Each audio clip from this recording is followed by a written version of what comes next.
حضرت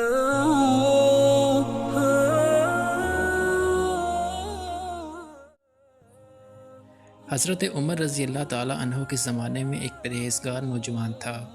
وہ مسجد میں گوشہ نشین رہتا تھا اور اللہ تعالیٰ کی عبادت میں مصروف رہتا تھا۔ حضرت عمر رضی اللہ تعالیٰ عنہ کو وہ شخص بہت پسند تھا۔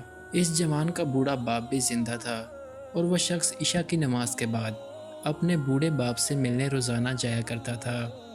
راستے میں ایک عورت کا مکان تھا جو اس جوان پر فرفتہ ہو گئی اور بہکانے لگی۔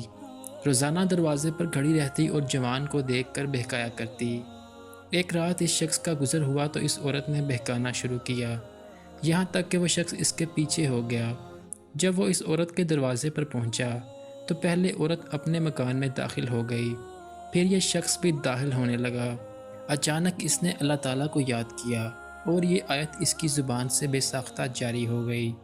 بے شک جو لوگ خدا سے ڈرتے ہیں، جب انہیں شیطان چھوتا ہے تو وہ چونک جاتے ہیں اور ان کی آنکھیں کھل جاتی ہیں، اور پھر وہ غش کھا کر وہیں دروازے پر گر پڑا۔ اندر سے عورت آئی اور یہ دیکھ کر کہ جوان اس کے دروازے پر بے ہوش پڑا ہے، اس کو اپنے اوپر الزام آنے کا اندیشہ ہوا۔ چنانچہ اس نے اپنی ایک لونڈی کی مدد سے اس جوان مرد کو وہاں سے اٹھا کر اس کے دروازے پر ڈال دیا۔ ادھر بوڑھا باپ اپنے لڑکے کی آمد کا منتظر تھا۔ جب بہت دیر تک وہ نہ آیا تو اس کی تلاش میں گھر سے نکلا، دیکھا کہ دروازے پر بے ہوش پڑا ہے۔ بوڑھے نے اپنے گھر والوں کو بلایا، وہ اس کو اٹھا کر اپنے گھر کے اندر لے گئے۔ رات کو وہ جوان ہوش میں آیا۔ باپ نے پوچھا، بیٹا تجھے کیا ہو گیا ہے؟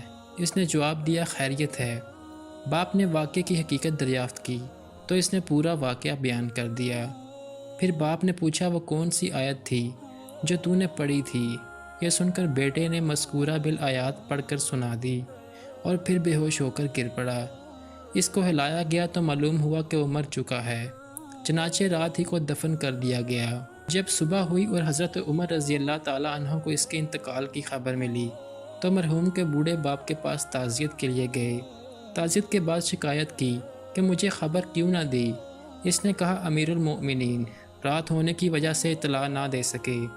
حضرت عمر رضی اللہ تعالیٰ عنہ نے فرمایا، مجھے اس کی قبر پر لے چلو۔ قبر پر جا کر فرمایا، اور اس شخص کے لیے جو خدا سے ڈرتا ہے 2 باغ ہیں۔ اس شخص نے قبر کے اندر سے جواب دیا، اے عمر، اللہ نے مجھے دونوں جنتیں دے دی ہیں۔